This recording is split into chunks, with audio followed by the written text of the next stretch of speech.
Hello from a wintry day in Glasgow. I'm going to give you another talk today, this time about the falling rate of profit as understood by Marxist economics.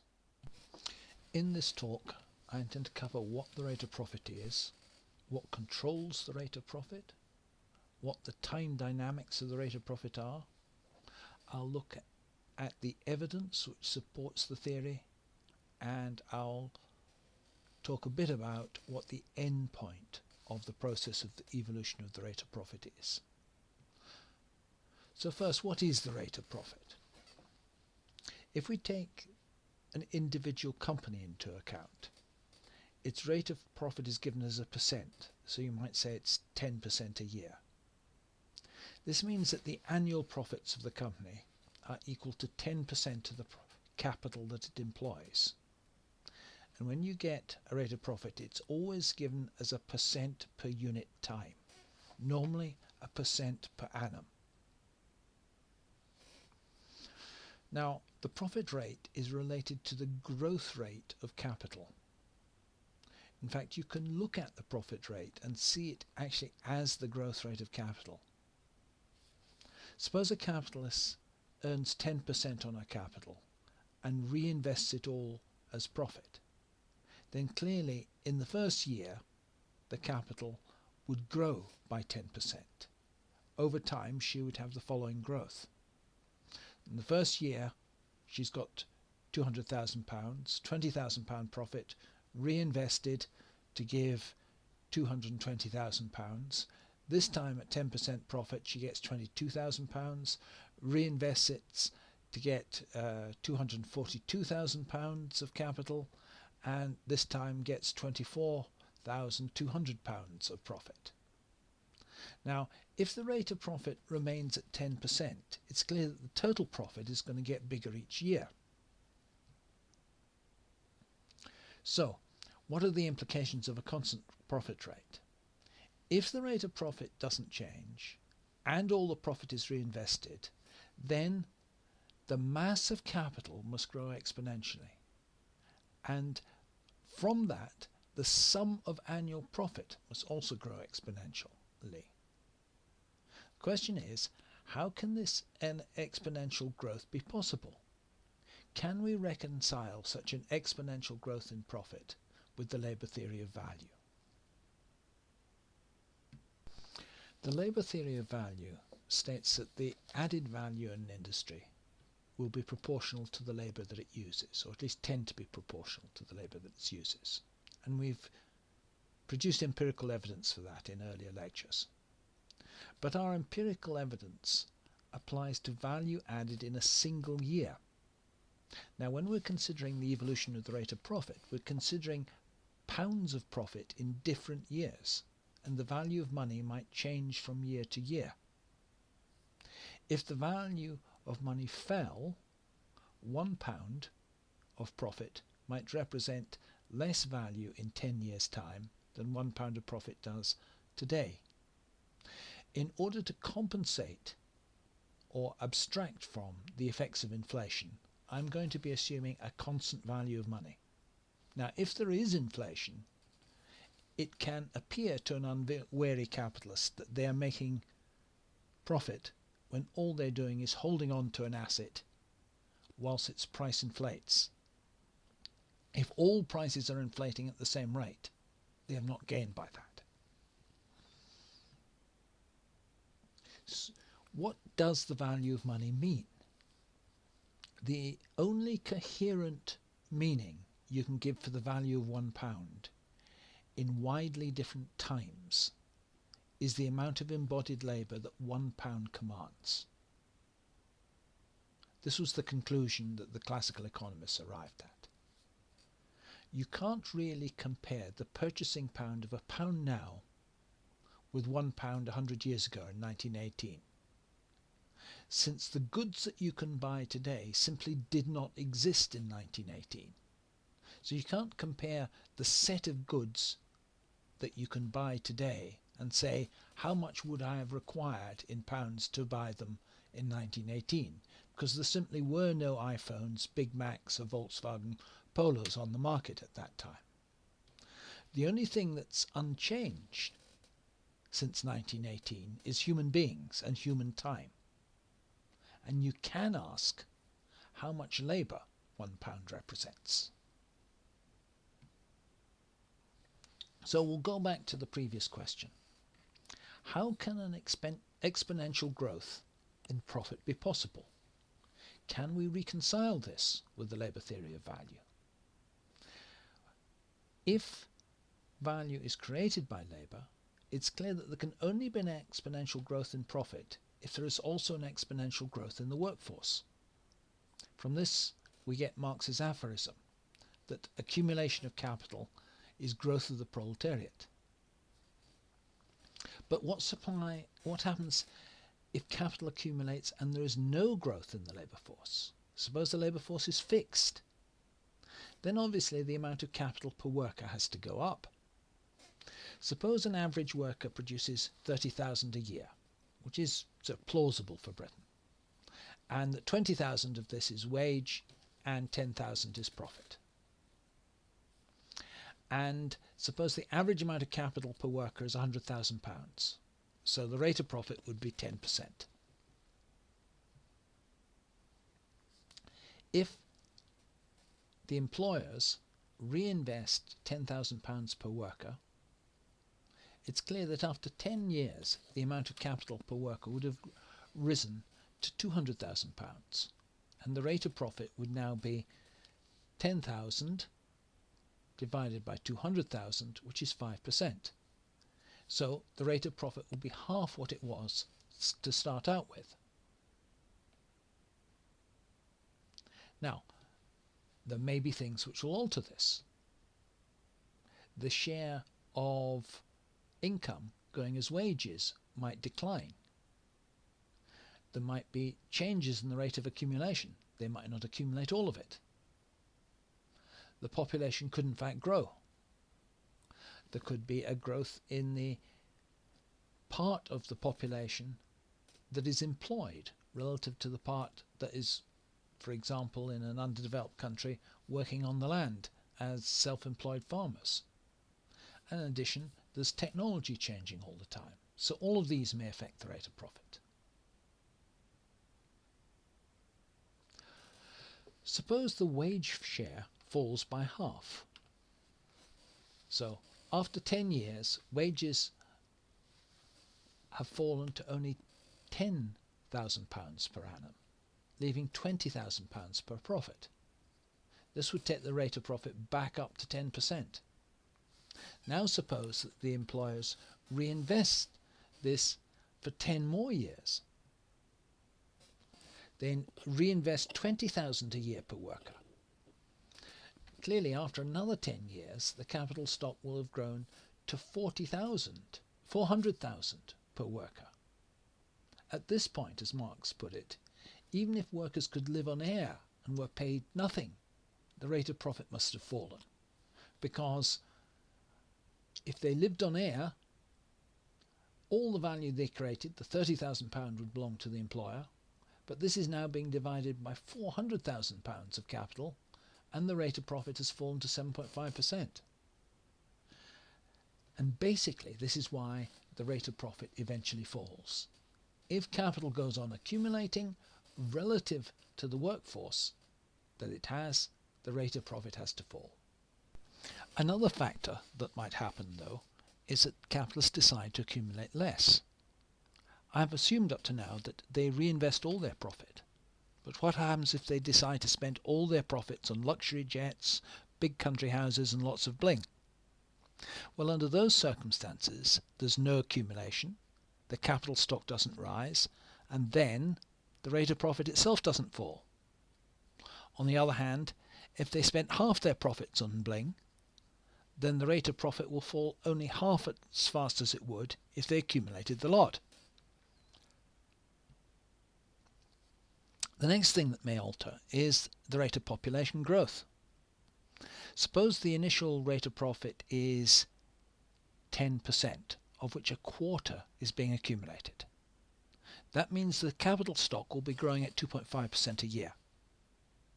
Now suppose the working population also grows at 2.5% a year. then the rate of profit wouldn't fall, because the ratio of capital to labour remains the same, and assuming that the division of the social product between labour and capital doesn't change, the rate of profit will be stable. If the working population actually grows faster, or a larger share of the working population are employees rather than self-employed, then the rate of profit can actually rise. We see this in practice in countries like Egypt. The next factor which may change things is technological advance. Suppose the productivity of labour rises by 2.5% a year, which is plausible for Britain and the United States. That means that in real terms, in terms of the labour that they require, things are getting cheaper by 2.5% a year. And when we say things are getting cheaper, this includes the capital stock, which, for correct accounting purposes, has to be valued at its current cost. That is to say, the cost it would obtain sold today or bought today. So the effect of a 2.5% rate of technical change is actually to reduce the value of the capital stock by 2.5% a year. And that's the amount the capital stock will shrink by in the absence of new accumulation. Marx called this devaluation process of capital as a result of technical change moral depreciation, which he distinguished from the physical depreciation or physical wear and tear of capital stock in the form of machinery. Now we can combine all these factors together to get a simple formula which will give us the final rate of profit, which I'm showing as P prime. P prime is going to equal to G plus T plus D over A. Now that's only 4 variables. G is the growth of the labour supply, T is the rate of technical progress, and D is the physical depreciation rate of capital stock, and A is the share of profit that is accumulated. Both T and D are tending to reduce the stock of capital in value terms. D is the physical wear and tear, T is the effect of technology in devaluing the capital stock. This final rate of profit, P prime, is what you call in dynamics the attractor of the rate of profit. It's the rate towards which the real rate of profit will tend over time. It doesn't mean that it's the rate that applies any one year, but it means that it moves towards that. If the Marxist theory of the rate of profit is a scientific theory, it has to be tested. We've logically derived a formula from the labour theory of value, but does this formula correctly predict the dynamics of the rate of profit in real economies? How do you test it? Well, we use the formula to compute the attractor of the rate of profit in a given country. We then look at the real rate of profit in that country. If the labour theory of value is right, then the real rate year on year will move towards the attractor, and the attractor will act as a leading indicator of the rate of profit. I'm going to show a selection of diagrams that have appeared in articles that I've published with David Zachariah, in which we present test cases for a number of economies, showing that the labour theory of value correctly predicts the rate of profit. The nicest example is Japan. The solid line here, called JPN equilibrium filtered, is the attractor for the rate of profit with short-term fluctuations removed. The dashed line is the real rate of profit in Japan. Note that the formula predicts the real rate about 4 years hence. If we look at the real rate there and look back 4 years, or 3 years sometimes, 3 or 4 years, you see what the predictor was saying it was going to be. So it almost exactly predicts the evolution of the real rate of profit. Some very tiny squiggles are missed out, but the overall shape is an almost perfect match 2 or 3 years ahead. So this is a very good validation of the Marxist theory of the rate of profit. Britain has a more complicated shape. In this case, the black line is the actual rate of profit, and the blue line is the predictor derived from our formula. Again, the theory correctly predicts how the real rate will move. Starting out, the real rate is falling towards what the predictor says what the attractor is attracting it to. Then the attractor starts moving up again, and the real rate follows and moves up again. The attractor starts falling. Shortly afterwards, the real rate starts falling. Note that this has got a very different shape from Japan. In fact, Britain is typical of most European countries. They all have this shape over time. There are some factors which are different between Britain and Japan. The most important difference between Britain and Japan is there was a big slowdown in accumulation from the time that Thatcher took in, about 69 here, 79 there. And there has been a fast growth of the workforce in the UK, and both of these tend to depress the rate of profit. Japan, of course, is famous for having a stagnant labour force. Japanese severely restrict immigration, and they have a declining birth rate and a rising death rate. These combine to restrict the Japanese population. Such rapid growth of the population as did occur in the 1950s and 60s was due to migration from the countryside into the cities, and that is long since over. This need for a rapid rate of population growth to hold up the rate of profit is obviously the main reason why the UK government is so keen on expanding the labour force. Now, the Marxist theory actually allows you to precisely identify how much each factor contributes to changes in the rate of profit. I'm giving France as an example here. In this case, in black, we have the actual rate of profit. I have a predictor for the rate of profit drawn in blue, which is the predictor using the actual growth of the workforce and the actual rate of technical change. And again, we see this predicts what really happens, just as it did in Britain. And the shape is very similar, though the recovery in profits is not nearly so big as it was in Britain. The green one shows the predicted rate of profit if there had been no labour force growth. So we can see by how much the growth of the labour force in France helped raise the rate of profit. And it was not that much.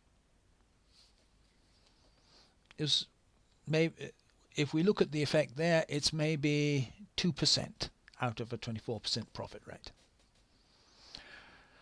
The red rate is what the profit rate, the predicted profit rate would have been had there been no technical advance in Japan, no increase in the productivity of labour. Now, we can see this is markedly lower than the actual rate. Very markedly lower. But it still has the same shape, a decline followed by a rise. So this rise here is the rise associated with neoliberalism and the declining rate of accumulation, which hit all the European countries as a result of that, where the bourgeoisie slowed down their rate of accumulation in favour of luxury consumption. What are the lessons we can draw from this? Again, Marxist economics comes out trumps. It explains what's happening and makes testable future predictions. It says that developed capitalism has a low birth rate, and this implies stagnant population rates, as in Japan, unless either there is a lot of immigration or technology speeds up a lot compared to what it is now, or accumulation comes to a halt and the capitalist class spend their profits on luxuries. At the moment, spending their profits on luxuries is their preferred way of raising the rate of profit.